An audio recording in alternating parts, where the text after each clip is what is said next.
Hey team, welcome to this review. It's called Turn the Ship Around by David Marquet. He's a former nuclear submarine commander. This book was first published in 2012. It is 212 pages of a true story of turning followers into leaders. It's a book that we need to sit up and pay attention to. After the foreword and introduction, it's broken into 4 parts, each telling a story of Marquet's work in commanding the submarine and then a leadership lesson, ending each section with some hugely helpful, reflective leadership questions. Buy this book and use it, don't just let it sitting on the shelf. What does each part have to say? Part 1 is about starting over. Changing course, different expectations, different ways of working, changing ingrained thinking and moving in an unexpected direction to lead in a situation where you know perhaps very little, yet you have to be the boss and take the lead. Part 2 is a section around control, like who is responsible.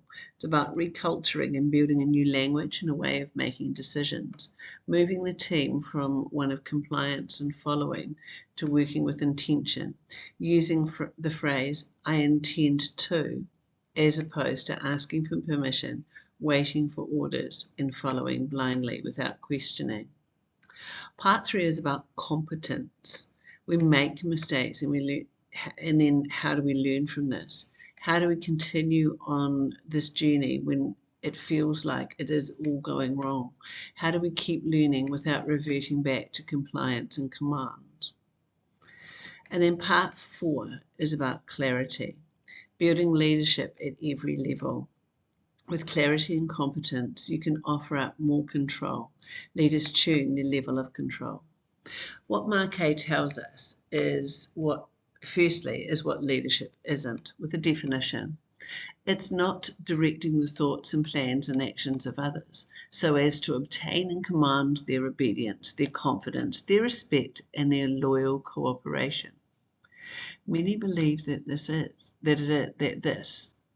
is leadership, and so what then are his key messages? Let's get into that. Leadership isn't about building a team who do as they are told, which is a really interesting thought in a military environment. It is about building a team of independent thinkers who can apply knowledge and learning, make informed, intentional decisions for themselves and the team. Good leaders say, I don't know, and then with that, people have a voice and they value people and their voices. They give their teams a level of control. I love this next saying. It's not about neck down operation. It's not about obedience, fear-based cultures, failure and being measured. It's not about showing up and doing as you are told. It's not about knowing it all and telling it all. It's not about waiting to be told and blindly following direction. Good leaders give no orders. It's about coming with an intention to be present to the leadership and explaining what you will do. It's about problem solving, being present and conscious in your decision making. It's about making everyone lead. If the team doesn't know what to do, create a culture of asking and discussing. Teach, don't abandon them. Build competence. Give clarity, and then this comes with a warning. Fear steps in and people don't say what they really think. So it's up to you as a leader to make it safe to speak. Leaders must make it safe. It's safety and it's not about motivation. Next, listen to the language you and others use. It's not about you, me, they. It's always we. Own it collectively. Play for the team. And the beware here is when it feels like it isn't working or when we fail, we tend to default to old habits, resist the urge to tell. Instead, learn. Don't follow your instincts. This one here tells us to know all and tell not. Lean into others. Guide. Leadership That's the next leading. And leading with intentional language expectations is hard. It's about behavior. Don't just think and say. You can't think your way to new behavior, but you can behave your way to new thinking. I'm going to say that one again because it's so good. This is a key standout message. You can't think your way to new behavior, but you can behave your way to new thinking.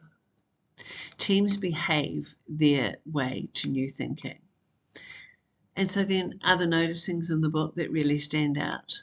There is so much baggage over leadership because so many leaders have been doing it so badly.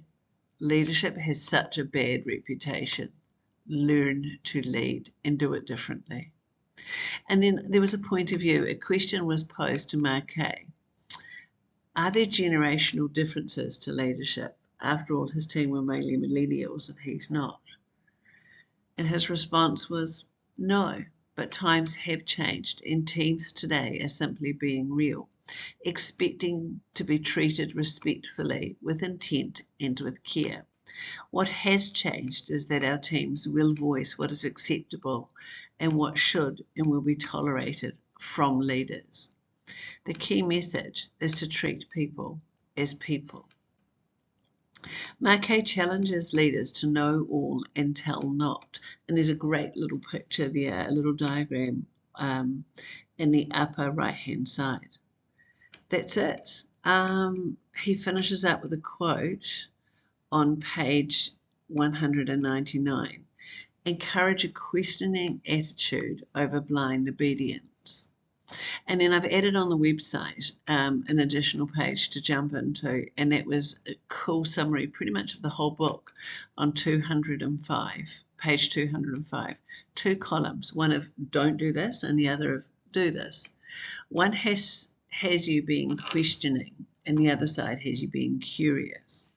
One is about briefing people and the other is about certifying their problem solving and certifying their intent.